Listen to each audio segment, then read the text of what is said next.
Hi VC. I've been enjoying looking at everyone's videos in response to Rob Walker's 5 illustrated LP covers challenge or thread, and I thought I should get in on the act before things move on and I get left behind. It's supposed to be 10, isn't it? I'll stick a couple of extra ones on the end. So I've chosen 5 of my favourite.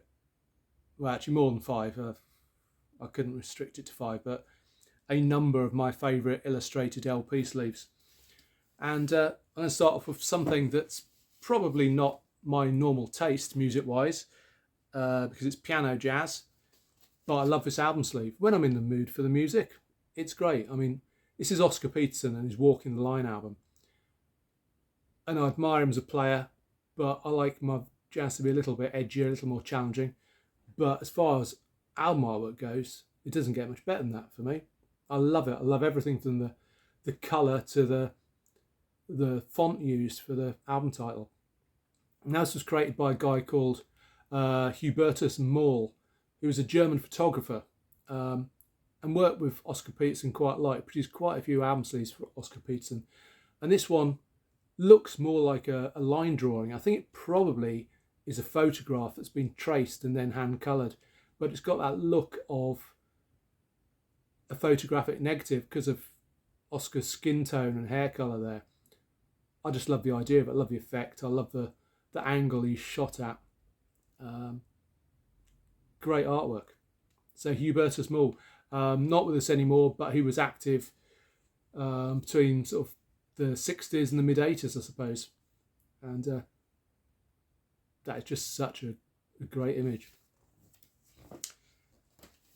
And then next up, something that's very much more to my taste musically, Thin Lizzy's Jailbreak album.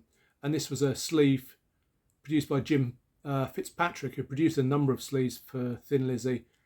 This, Nightlife, Johnny the Fox, Black Rose, Vagabonds of the Western World, and so on. You had a long kind of association with the band. He's probably more known, if anything, for producing Irish Celtic art, and also he's known outside of a sort of Thin Lizzy fan circles as the guy who produced the iconic image of Che Guevara, based on a photo by Alberto Corda. It's that sort of two-tone image portrait of Che, which you'll have seen it on t-shirts. It's probably adorned every student's wall at some point. I'll stick it up here so you can see what it looks like if you're not familiar with it. But it's famous for that. But to me, his Lizzy album artwork is what really makes him stand out. I mean, that I think is an amazing sleeve as it is, but it's die cut. So you open it up and you get this picture, like a graphic novel illustration of Thin Lizzy, I guess, in the sort of middle of a jailbreak, although they seem to be getting helped out by War of the Worlds style tripods there. But it doesn't get much better than that. I think it's an incredible image, great colours. I mean, it's exciting to look at it. That's what art should do to you. It should rouse something in you. So hard to pick my favourite Lizzy sleeve, but I think that's got to be it, to be honest. Great stuff. And then next, a band who didn't really need an illustrator to make them look larger than life, but still, this guy, Victor Stabin, managed to make Kiss look like comic book heroes, almost like superheroes, I suppose. In fact, of course, Kiss did appear in their own Marvel comics at one time. But when this album came out in 1980, or before it came out, they got Victor Stabin to produce, I think it's 12 or 13 panels of art to create this sort of comic book look, and gave him just 30 days to do it. So not only is it an amazing piece of art, but it was done in a rush. I love it. I mean, I'm not the world's hugest Kiss fan. I am a fan, but I think there's a lot of weak material in their catalogue. And for a lot of people, this is one of their weaker albums, but I love it. A lot of the songs on here sound like power pop to me. Yeah, Is That You? Easy As It Seems, Talk to Me, You're All That I Want. And it also contains my favourite ever Kiss song, Naked City, which is a great, great commercial rock track. Great hook. So you should check that one out. The artist Victor Stabian, he's probably better known these days as a guy who educates through his art. He's been responsible for producing some kind of preschoolers ABC type books, but he ties the letters to less familiar words. So he's kind of on this crusade to improve kids' vocabulary, which I think is a great thing to do. Then possibly my favourite album sleeve of all time, although that it probably shares that honour with 10 other sleeves. So that's kind of meaningless. But this is certainly one of them. And it's Queen's News of the World. Love, love, love this sleeve. Always have done from the moment I bought this album in the sort of early 80s. I think it's an amazing piece of art. And I'm not the only one, because Roger Taylor, the drummer in Queen, had seen this artwork, or a version of it, on the cover of a kind of pulp fiction, science fiction sort of novel, which came out in 1954. And he got in touch with the artist, this guy called Frank Kelly Freas, and asked him to sort of rework that art. I'll stick it up here so you can see what the original was like, to rework it for the cover of News of the World. So he did exactly that. He modified it, took out the guy that the robot is holding in the book cover, and put the members of Queen in it. And he also created this great original art for the inside of the gatefold. And yeah, that's so much one of my favourite album sleeves. Amazing illustration. Absolutely love it. And Frank Kelly Freas, he's not around anymore, he died in 2005, but he's well known as well for having produced a number of covers for Mad magazine. So very much a in-demand illustrator at the time. And next, something a little more up-to-date, an album by a British band called Crippled Black Phoenix, and their album Mankind the Crafty Ape. And I love that album artwork. That really pops. It's got, again, that real graphic novel kind of quality to it. And this was produced by an Australian guy called Matthew Dunn, who's produced a number of sleeves for Crippled Black Phoenix. He's produced book covers, movie posters, t-shirts, all sorts.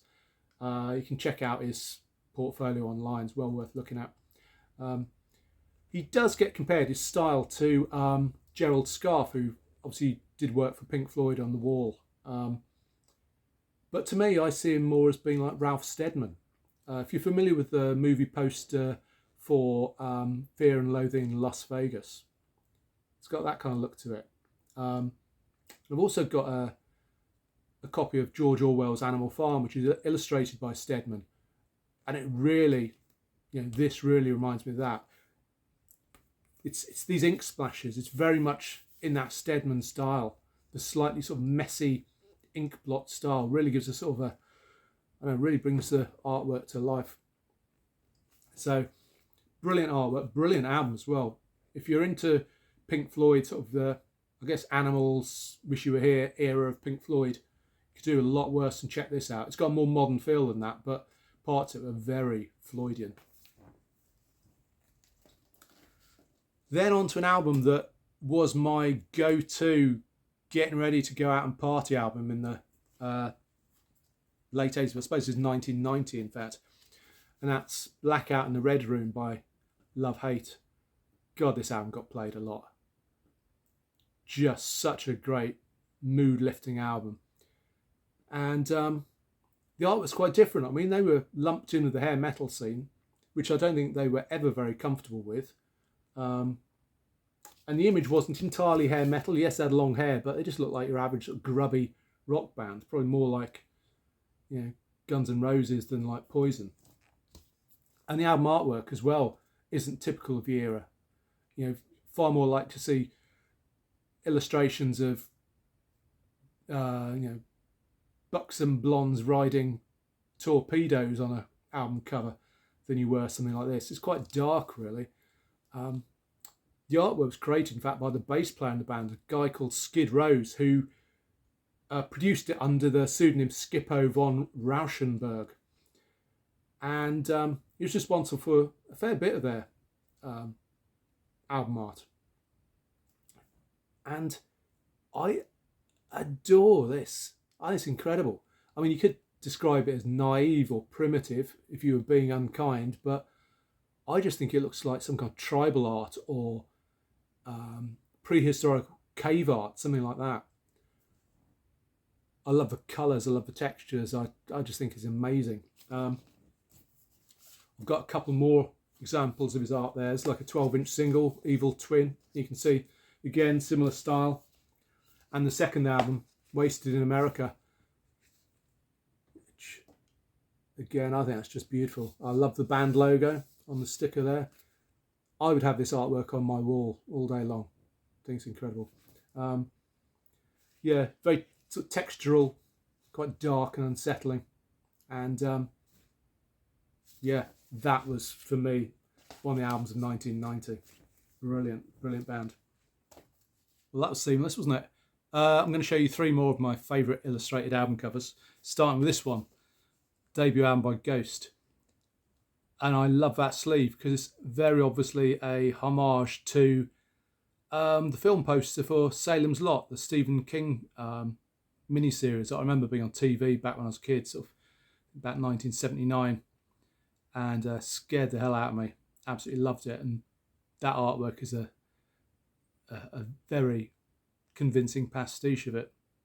Love it. I mean, the artist on this sleeve is a guy called Basilevs 254.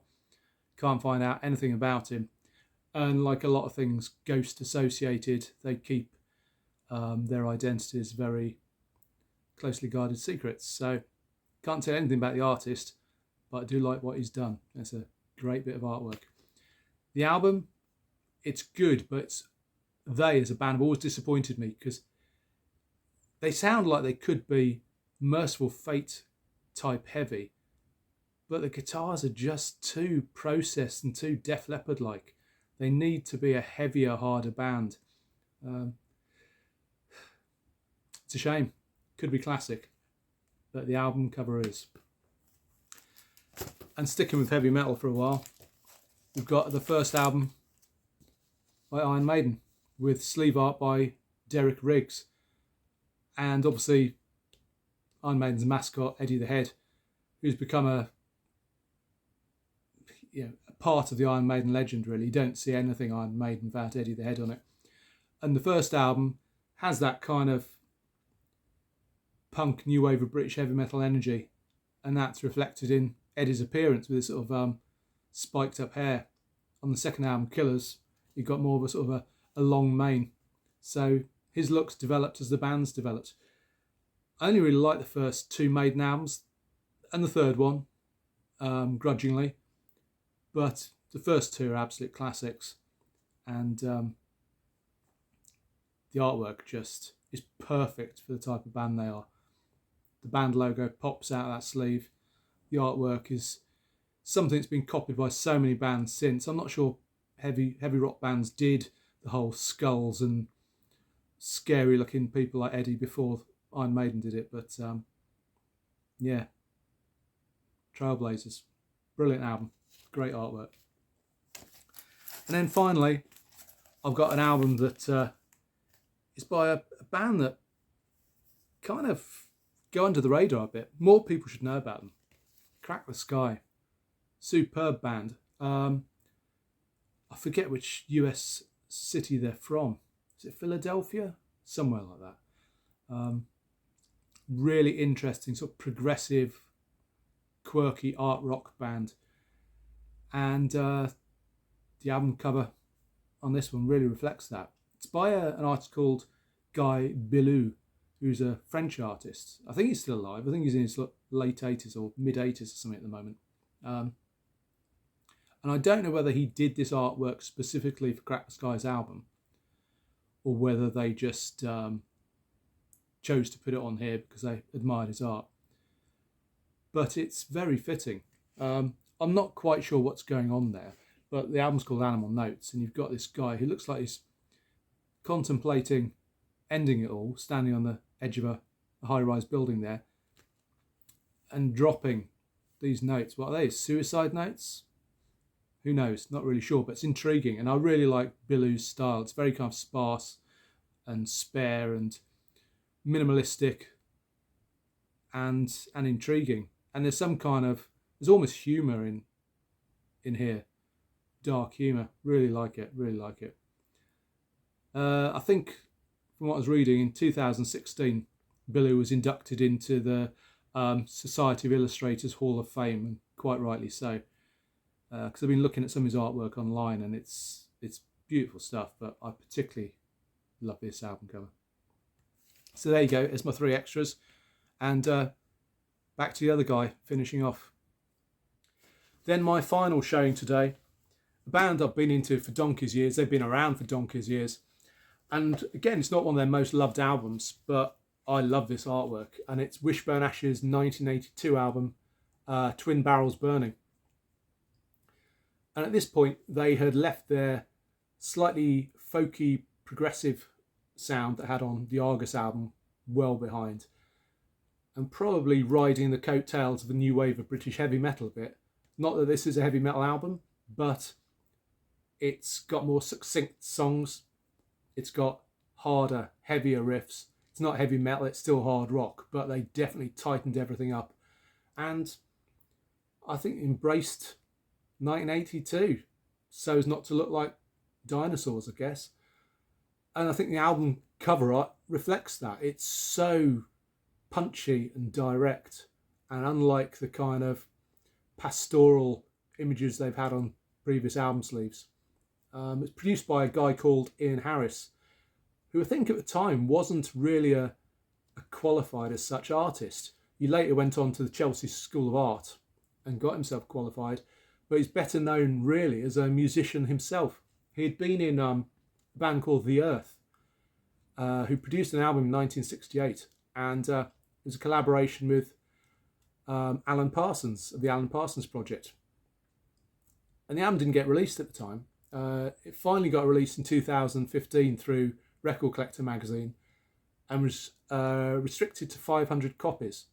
So it's a bit of a rarity. I haven't got it. I do want to get it. But yeah, I think he still sees himself as a musical artist rather than a graphic artist or an illustrator. Although he has been involved in projects like setting up, I think, the first affordable art fair that happened in 1999. He was instrumental in setting that up, I think. So he's combining the art with the music and doing a great job of it. He's produced a few sleeves for Wishbone Ash. He's even provided lyrics for them, I think. So yeah, talented guy, and I love that sleeve art. This is a really good album, by the way. Some good heavy songs and a really good track called Hold On, which should have been a hit. So radio friendly. Huge chorus. Check it out. So there's my little contribution to Rob Walker's thread. Hope you enjoyed that. Saw something you enjoyed. I'll be back again soon. Take care. Bye for now.